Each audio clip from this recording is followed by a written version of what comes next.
Billahi ta'ala, correct your intentions. I ask Allah to make this easy for me and for you, and to grant us the proper comprehension. And I ask Allah to multiply and intensify our benefits and rewards. Let's start today with the Aqidah of Tahawi. So it's been a few years for me. Don't know about you. So now I'm eager to get back to Tahawi again after some years. Yani, we got some more experience, we got some more knowledge, so we can look at Tahawi with a new, fresh outlook, insha'Allah ta'ala. May Allah enable us to catch what we missed and to understand what we did not perceive. Allahumma ameen.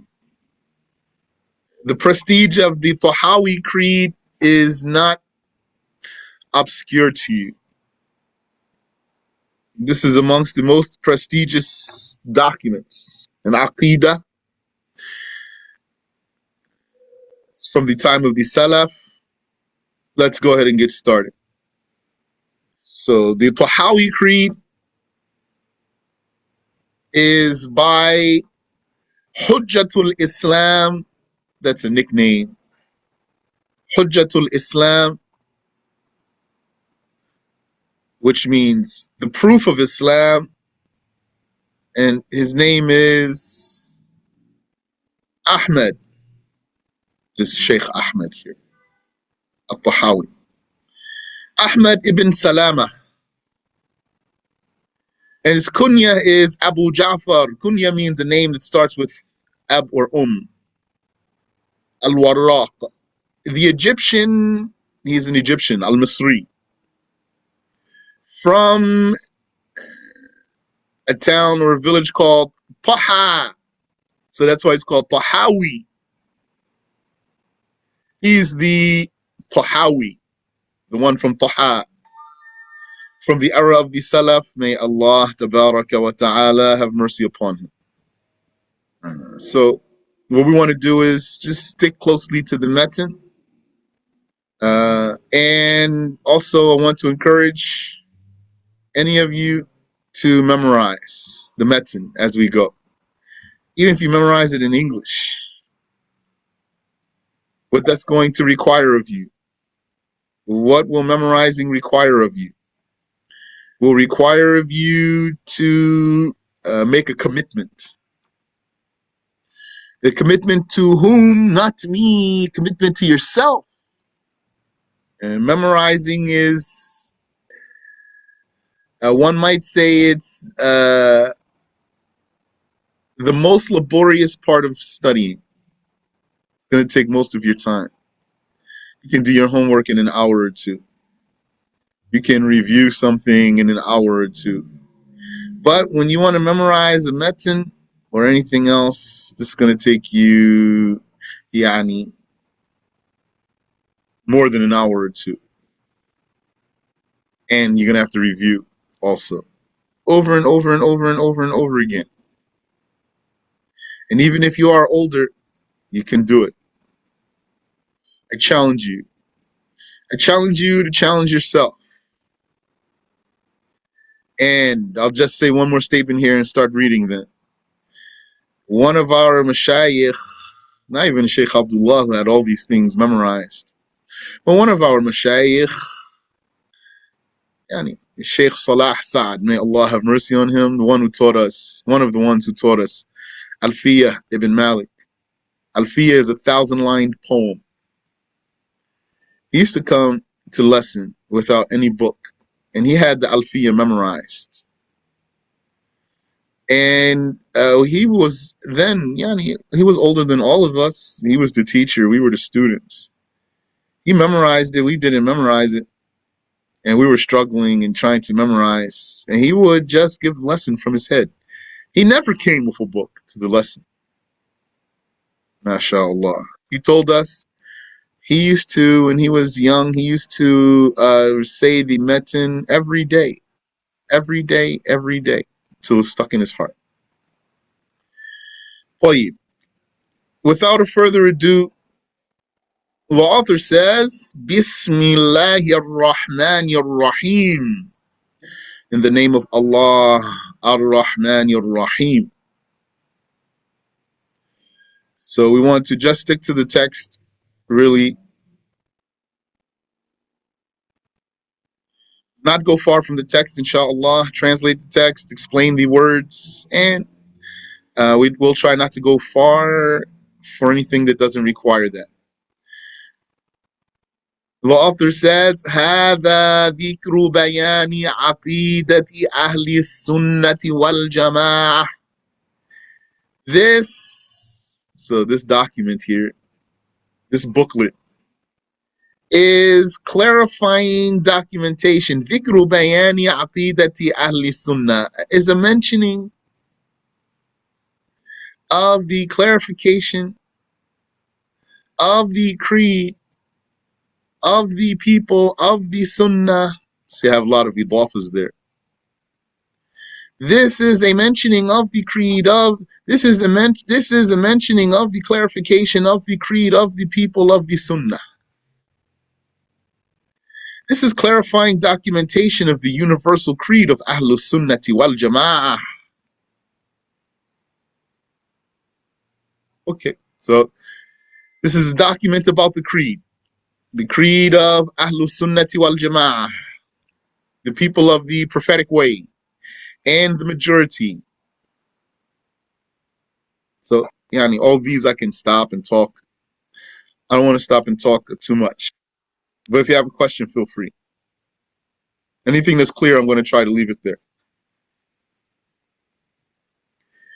على مذهب فقهاء الملة.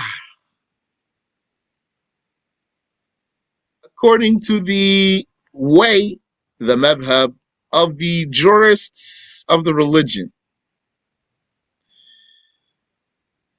Yani, the jargon of this universal creed is presented according to the way of the jurists of the religion. The madhab, the way. That's the meaning of madhab. Madhab is where you go.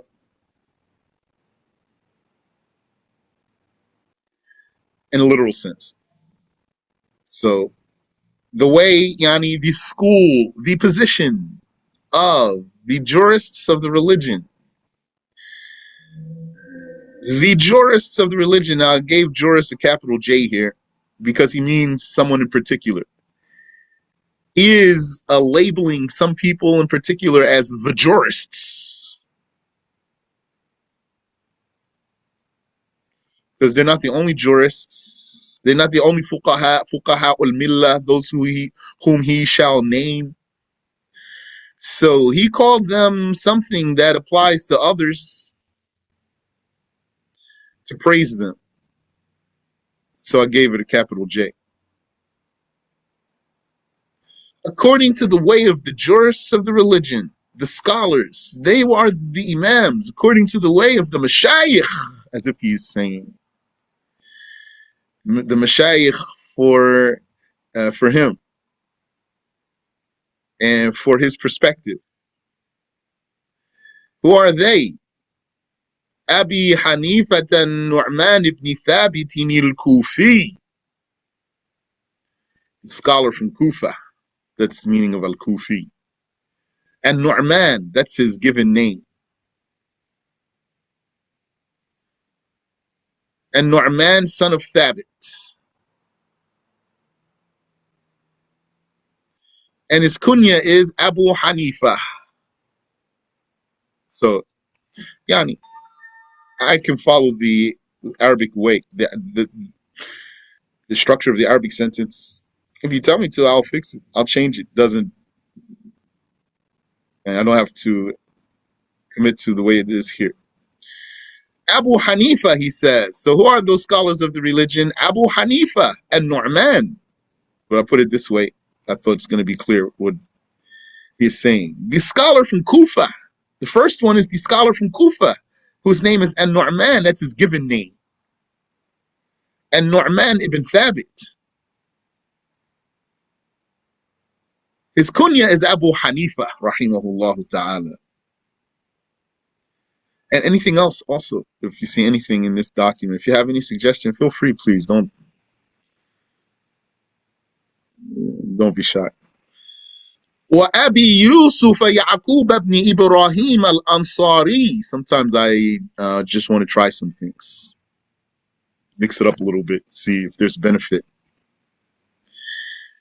And the Ansarite, Yaqub, his name is.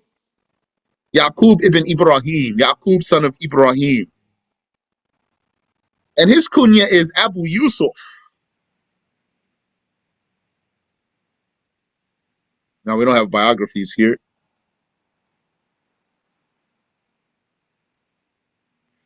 Biographies would be nice. وأبي عبد الله محمد ibn al-Hasan al-Shaybani. And the Shaybanite, or Shaybanite, perhaps, whose name is Muhammad, son of Al-Hasan, Muhammad ibn al-Hasan. They call him Muhammad. So the Hanafis, they're going to say, according to Muhammad and Abu Yusuf, for example.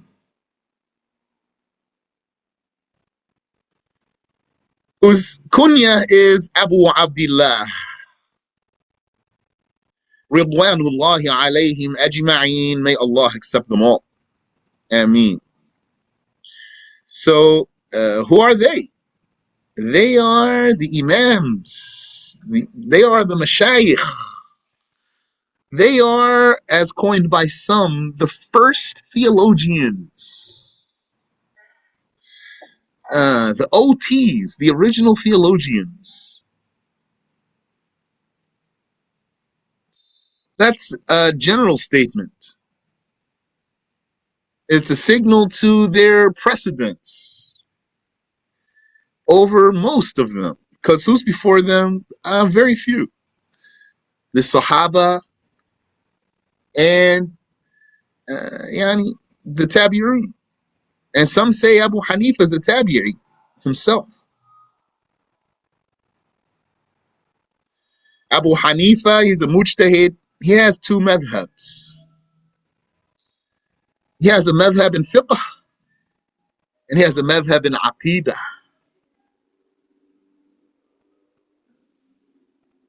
A judicial madhab and a theological madhab. We are now engaged in his theological madhab, which is represented today by the Maturidis. The Maturidi school of creed is the Hanafi school of creed,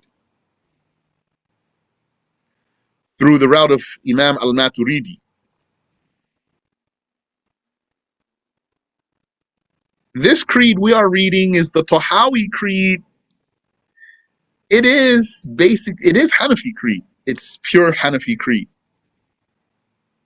Even if it's not coming from the route of Imam al-Maturidi. Actually, Tahawi is contemporary of al-Maturidi. I don't have their exact dates lined up. So also, that's something to look into there. We have here the timeline of Tahawi. From 239 to 321 after the Hijrah. What's the time of al-Maturidi? If someone will tell us, then we'll benefit from that. And what's the time of al-Ash'ari also? We can see all three of those. So they are contemporaries or approximate contemporaries.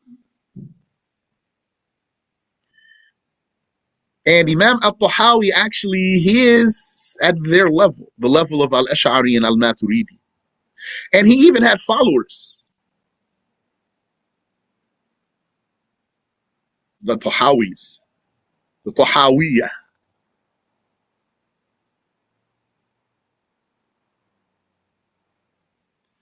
But his creed is basically Hanafi creed, and it is Maturidi creed. You said Al-Maturidi is born in 238 and died in 333. So contemporary. They're basically the same age. Barakallahu feek.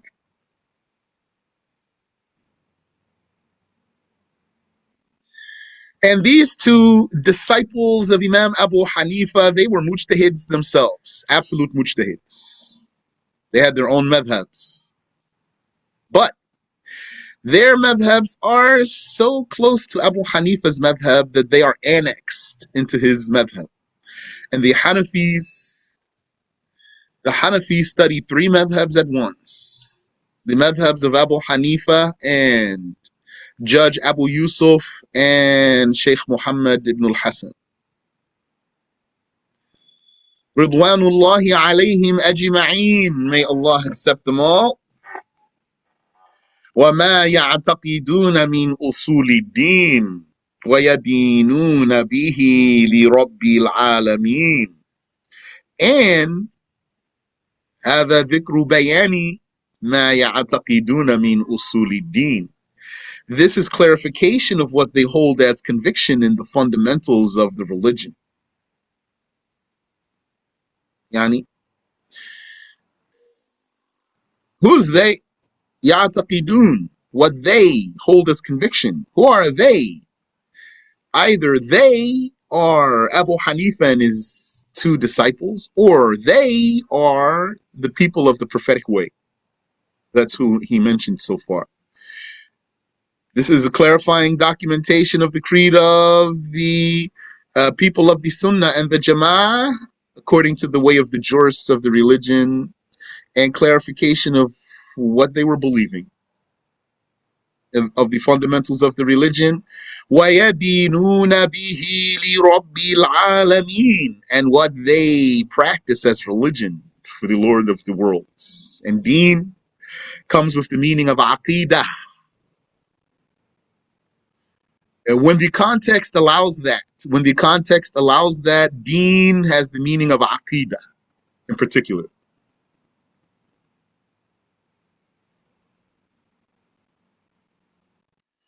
نقول في توحيد الله معتقدين بتوفيق الله. As people of conviction, we say about God's monotheism by God-granted compliance. So, naqulu, we say, we're able, if we wanted to, we could put this in the front. We say, put it all the way in the front of the sentence. But because he has something interjected here, I found it easier to just switch the sentence around a little bit in the translation, which is that he says, we say about the Tawheed of Allah something. But he didn't just say what they say. He said what their case is when they say it. They say something and they have a situation when they say it. Their situation is that they are people of conviction. When they say it, they are people of conviction. Mu'taqideen. So that's hal, adverb. So as people of conviction, we say, is the meaning. We say about God's oneness as people of conviction by God-granted compliance, such and such. As people of conviction, we say about God's monotheism by God-granted compliance. That is, we say it by the God-granted compliance. We don't say it because we create our own ability to do good. Rather, Allah is the one who creates in us the ability to do good. That's the tawfiq of Allah. His creating the... so I put the word here, compliance. Because of the letters waw, fa, qaf. Usually, though, I think people say success here. God granted success. And the meaning of the success would be that Allah enables you to do good. Waw, fa, qaf, they have linguistic meaning of agreement, compliance. So that's why I chose that word here for the translation. The God granted compliance, though. Divine compliance, if you want. Allah creating in you the ability to do good. So we say it and we believe it, and Allah is the one who enabled us to be like that. Azza wa Jal, meaning here, then what he's saying, we are not hypocrites. We believe in what we say.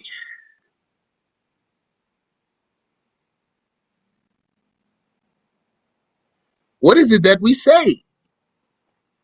Inna Allah wahidun la sharika lah. Indeed, Allah is one, without a partner. Okay, that's clear. So usually we'll stop here, we'll say, what does one mean? All of those types of things. I think it's clear for you. So I'm just going to skip some things that I think are really basic so we can move.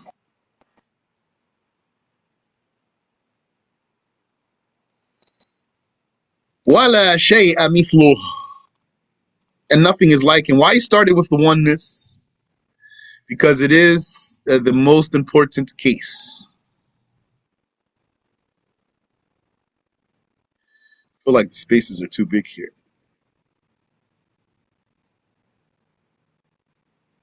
Let me see something.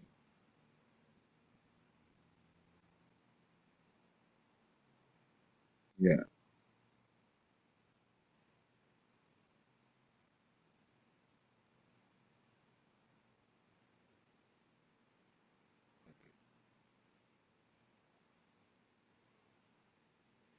Sorry, I'm going to do some light editing too while we're here, if you don't mind. If you'll be patient with me, inshallah.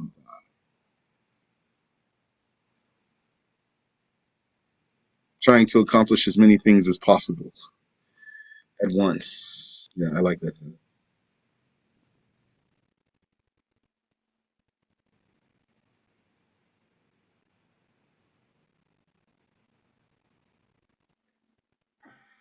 So why he started there with the oneness of God? Because that is the most important mas'ala in the creed. The most fundamental and foundational and referential. If you look into his attributes of existence and eternality and independence and dissimilarity, you will find in all of that the meaning of his oneness.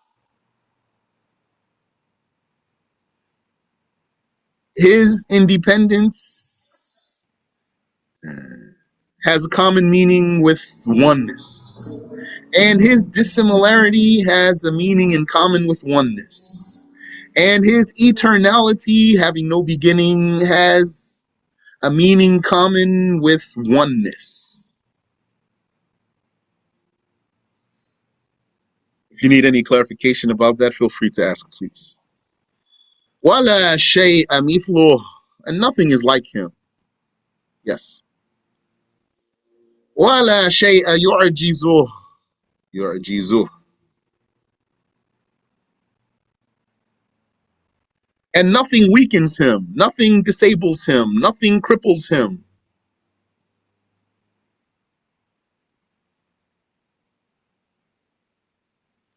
Wala ilaha ghayruh, and there is no God other than him.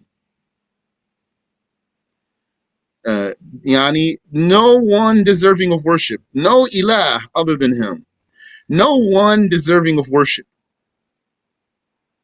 The ilah in the Arabic language means the ma'luh. The ma'luh means the ma'bud. Aliha ya'lahu ilahatan means abada ya'budu ibadatan. The ilah is the ma'bud. There is no ilah other than him, meaning no rightfully worshipped one other than him. There are others worshipped besides him, but unrightfully, and none of them deserve the label of ilah. Qadimun bila ibtida', eternal without a beginning. So as he is. So when I was working on this translation previously, then at the time I was interested in filling in the gaps to make the translation a little bit more like an explanation too. Now I feel inclined to remove those things, but I'll leave them since they're there. But maybe I won't say them sometimes. Qadimun bila ibtida', eternal without a beginnings, because I find it to me is, I like it better when he says, if you say it that way. It's like more grand. It's like giving him a noble introduction.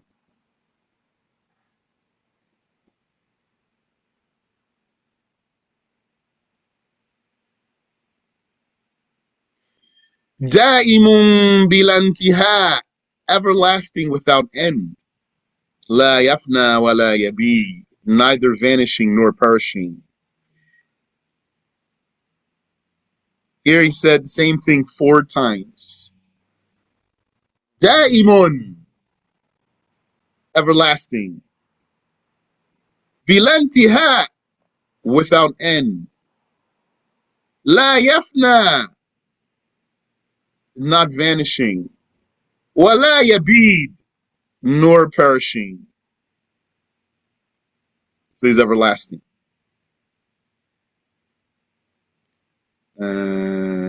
You know the difference between Ahlus Sunnati wal Jama'ah about the attribute of everlastingness. I'll remind you. Is the everlastingness of Allah a negating attribute, or is it an existential attribute? So most of them say it's a negating attribute. It negates from him coming to an end and vanishing. It's like the eternality, which negates from him having a beginning. Everlastingness negates from him having an end. And others say, and Al-Ash'ari himself said, this is a Hanafi creed, though this is a Hanafi document. Imam Al-Ash'ari said, amongst others, that everlastingness is an existential attribute. That means confirmed attribute. Yani, it's a meaning beyond existence. It's a meaning beyond existence, beyond mere existence. Allah exists. Okay. If you say Allah is one, okay, this is not a meaning beyond existence. If you say Allah doesn't need anything, this is not a meaning beyond existence. If you say Allah is not like anything, this is not a meaning beyond existence. But if you say Allah is alive, then this is a meaning beyond existence. Because what you understand from it is something more than the existence itself. Some say everlastingness is like that. It's a meaning beyond existence. You have existence and you have its remainder. Existence is one thing and its remainder is something on top of that. I'm talking in meaning here. Meanings. وَلَا يَكُونُ إِلَّا مَا يُرِيدُ, the author says, nor shall there be but what he wills. Nor shall there be but what he wills. Yani, there's negation there. La yakun, there shall not be. Illa ma yurid, then there is an exception, but what he wills. Remember this formula here. A negation followed by an exception. Who can tell me? A negation followed by an exception equals what? A negation followed by an exception or an exclusion equals what? 5, 4, 3, 2, 1. A negation followed by an exception equals a limited confirmation. A limited confirmation, yani a confirmation that is limited. So you would say, for example, I won't give you any money, but $5, or I won't give you any money but what I owe you. I won't give you anything but what I owe you. So this means I won't give you anything more than what I owe you. It means I will give you something. I won't give you anything but what I owe you means I will give you something. So there's a confirmation. I will give you something, but it won't be more than what I owe you. So a negation followed by an exception equals a limited confirmation. Like when Allah says, وَمَا تَشَاءُونَ إِلَّا أَن يَشَاءَ اللَّهُ. You do not will, but if Allah wills. So it means you do will, but you won't will other than what Allah wills. لا تبلغه الأوهام ولا تدركه الأفهام. Delusions do not reach him. The awham, imagination. Imagination that is not grounded in reality.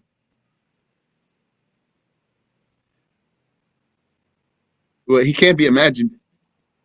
ولا تدركه الأفهام. Yani even if you saw Allah, you won't be able to imagine him after seeing him. ولا تدركه الأفهام. Nor do understandings realize him. Yani his reality. The comprehensions of the creatures do not perceive his reality. وَلَا يُشْبِهُ الْأَنَامِ. And he does not resemble the creations. Yes, so amongst the things that are in the creed of Tahawi is repetition. And Tahawi has a lot of repetition of different things. Amongst them that, like right here, he says, "Wala yushbihul anam." He does not resemble the creations. Didn't he just say right here, "Wala shay'a mithluh"? Nothing is like him.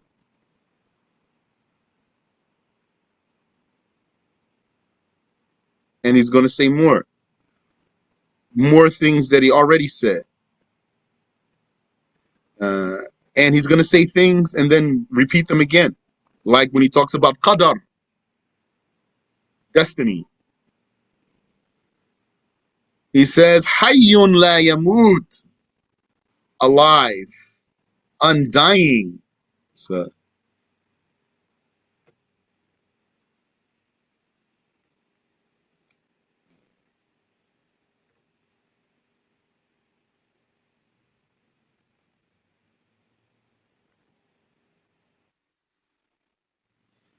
alive, undying, not dying. Hay, alive, that's an adjective. La yamut, that's a verb. But the translation came out, undying, that's an adjective. Two adjectives in the translation. We said not dying is going to be closer. Alive, not dying. Hayyun la yamut. Now it's a verb being negated.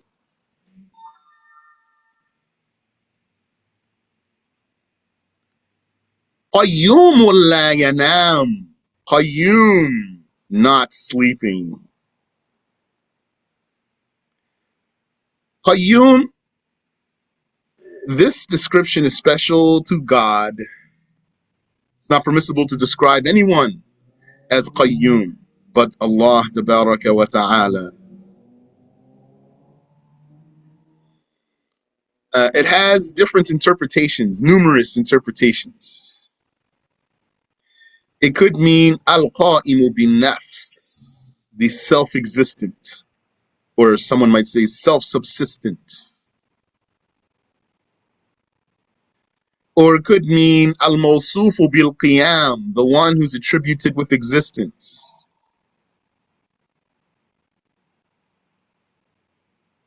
Or it could mean Al-Mudabbir, the manager. And it has other interpretations. Not sleeping. Had Allah slept, then all of the creations would fall. And what if you had something in your hand and you were standing up, sleeping? You were standing up holding something in your hand and then you fell asleep standing up, even though standing up is not a condition. What's going to happen to what's in your hand? It's going to fall. If Allah Tabaraka wa Ta'ala slept, then all the creations would collapse. Khaliqun bila haja, creator without need. Here he has Khaliq indefinite. So I could put here a creator without need. Then someone will object to me and say, no, the creator without need. So that just removed a. Now, inshallah, no one will object to me. Khaliqun bila haja, creator without need, still means a though. What means the? It means a in a linguistic sense because it's indefinite. But in reality, there's only one creator. Yeah, and he didn't create anything because he needs it. In fact, if he needed anything, he wouldn't be the creator.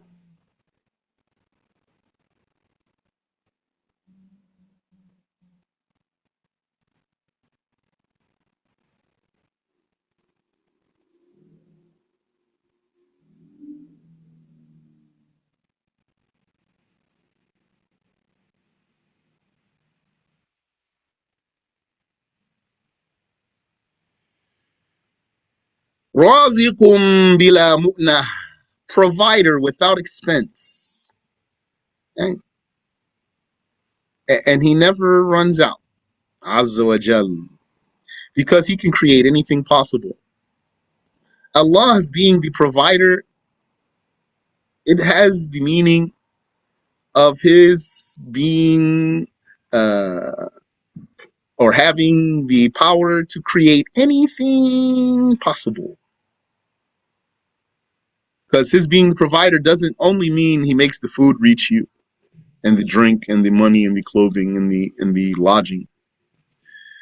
Rather, anything you can even do, and anything that anything can do, any ability that anything has, Allah is the creator of it. Look at all those creatures Allah created.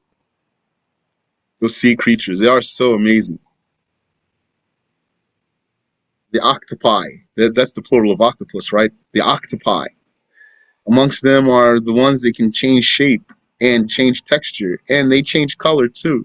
And they eject ink. Subhanallah.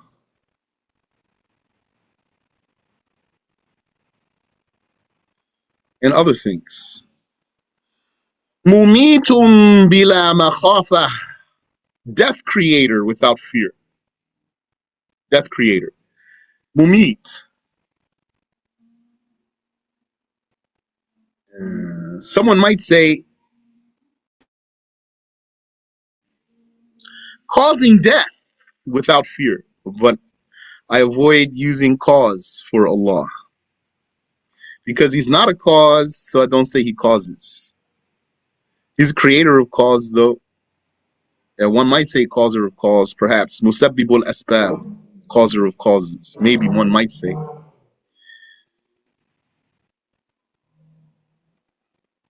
But I avoid the word cause for Allah Ta'ala. So he is death creator. Mumit, bila makhafa, without fear. Ba'ithun bila mashaqqa, resurrector without difficulty. Yani, you know what the resurrector means? He brings them back to life after death.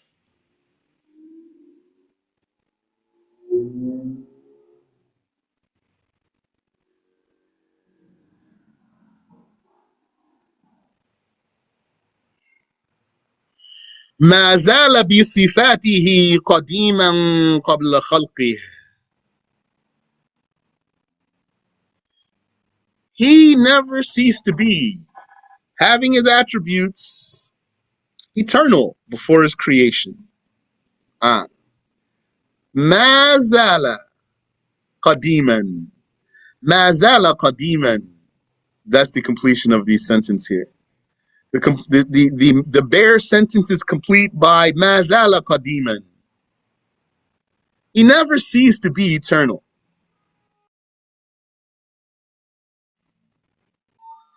Then you can add to the sentence more. So the essential part of the sentence is called umdah, fundamental of the sentence, the pillar of the sentence. And what's extra is called fadlah. The pillar of the sentence here is mazala qadiman. And what supplements the sentence, if you want, rather than what would I say? Fadla, the supplement of the sentence. بِصِفَاتِهِ قَبْلَ خَلْقِهِ. He never ceased having his attributes to be eternal before his creation. This here is refutation of the Jihawiyah, the people who believe in God's direction, according to them, of course. The people who believe in God's direction, according to them. Because according to them, he started being in a direction. He rose over the throne. That's not the creed of the Muslims, that he was not over the throne and then he rose over the throne. The creed of the Muslims is that he is eternal, unchanging, attributed with his attributes in eternity.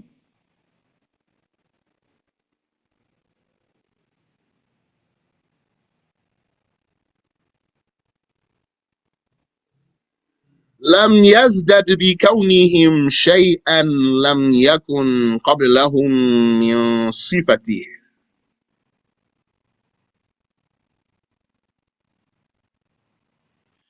And also here, where's the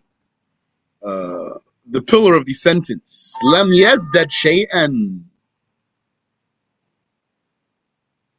He didn't increase in any way. He did not increase in any way. بكونهم, by their existence, by the existence of the creation. Their being did not increase him in anything.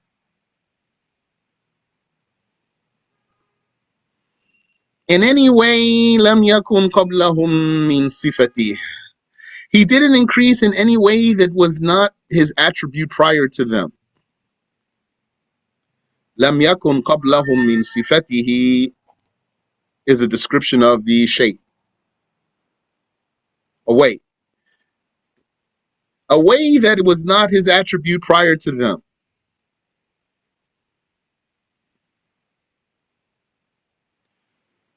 وكما كان بصفاته أزلية كذلك لا يزال عليها أبدية.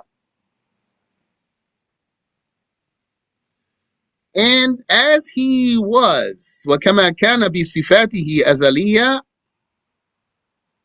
as he was being attributed with his attributes, eternal. So if we want, maybe we can put a dash there to express the interjection. Yani, kana azaliya. Kana azaliya. He was eternal. Kama kana azaliya. Just as he was eternal, bi sifatihi, with his attributes. He was eternal with his attributes. كذلك لا يزال عليها أبديا. Likewise, he does not cease to be with his attributes everlasting.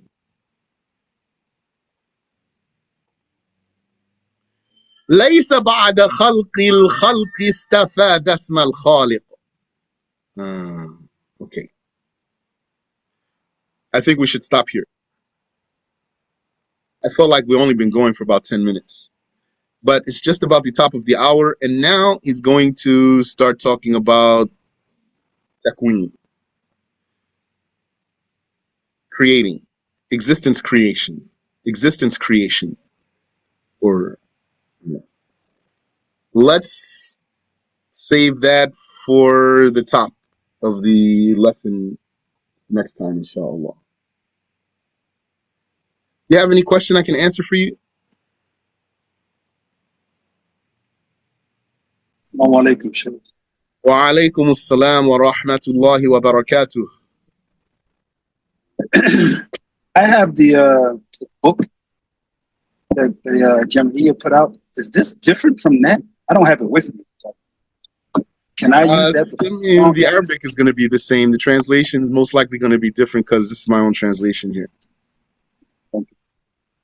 Danny, I gave the lesson before, and then some of the brothers and sisters, they typed it up, and they gave it to me, and then I used what they typed up, and I started just editing it and preparing a translation.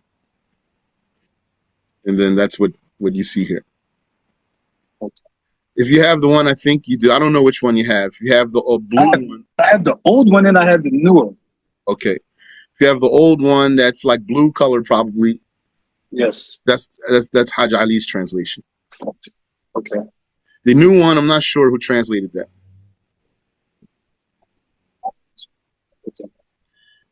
Or even if it is a culmination of the work of different people too, put together. Okay. Yeah. So my other question, as you're making your edits, do you intend to give us this book? Oh, you mean a copy? Yes. Yeah, inshallah. Oh. Okay. No. But what I'm really trying to prepare is this entire book here. Not just the Tahawi, this whole thing here. If you see 600 something pages here. Yes. This has in it 18 metans. Oh.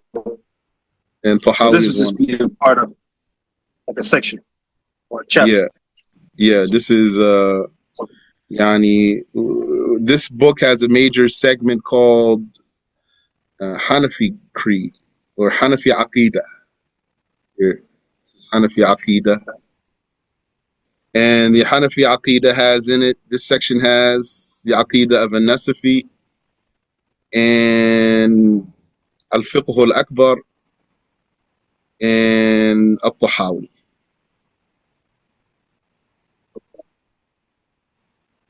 Yani, I really want to read everything in here, all of these metans in here, so just to give the whole book a read over.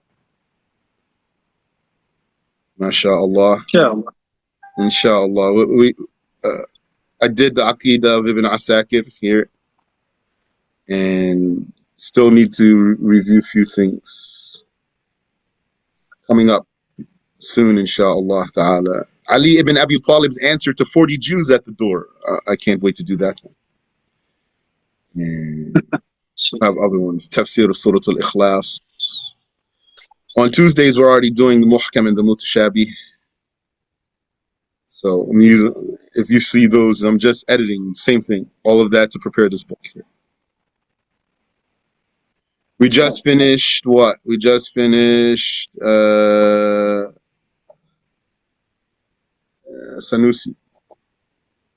the Aqid of Sanusi.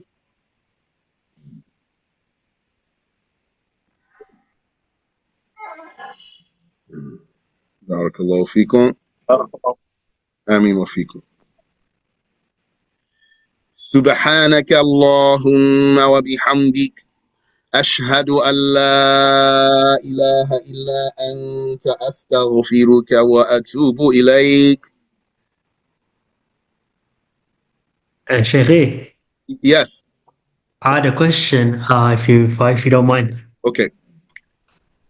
So Sheikh, sometimes, not necessarily this class, but if I'm attending a class and I feel I want to take some notes, how does one do this? Depends on his ability. Some of the people are not able to take the lesson and take notes at the same time. If someone cannot do so, then let him not do so that he can listen to the lesson. That's going to be more important for him. And that's the meaning of the advice of the scholars who said not to take notes while you take the lesson. And it was said about Ad-Daraqutni, the great hadith scholar. Many things were said about him. Amongst them, that he used to write during the lesson. Someone told him, "Don't write during the lesson." He told him, "No, that's for you. It's not for me." Then, if you can take notes, then you're going to do so in the way that's best for you. Like, some people, they can type everything. Some people, they can't, but they can write with a pencil. So then, whatever works for you, you do that. If you need to write with a pencil, then have your notebook and take your notes. If you are typing and you have the file, you're able to type. If you're able to, then do so. That's fine. And let's say, for example, like the teacher's reading a text and he's gone far, not far, but he's saying things which are not in front of him. How do you deal with that in comparison to like the text that you're going through? Well, that means he is explaining. So if he is explaining, sometimes the text being explained requires such lengthy explanations, because the point of the metin in the first place is to summarize a lot of information into a little bit of words, to condense it. Yani, the scholars, these metins that the scholars wrote, those are what you call the original zip files. Those were their zip files. They condensed everything into these summaries. So when you, I don't know what's the computer word, when you open up the zip file and you let all the stuff out, that's the sharh. So sometimes something requires a lengthy explanation. Then, if you can follow the teacher, follow him. If he loses you, ask him, what's the relevance? The author said such and such, and now you are saying this. Can you relate what you are saying back to the text for me so that I can understand? Extract the zip file. Yeah, the explanation is the extraction of the zip file. Barakallahu feek. I don't know if that answered your question there. Yeah, it does. But let's say, for example, like if someone has a weekly class, then during the week he wants to write up, but then by that time the next class has come, so he's like always chasing, like he never. You see what I mean? Can't keep up. If he can't keep up, I would say let him blame himself.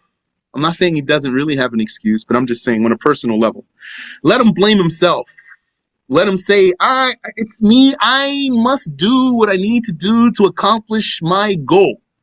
it looks like I'm going to have to sleep less and eat less and do other things less.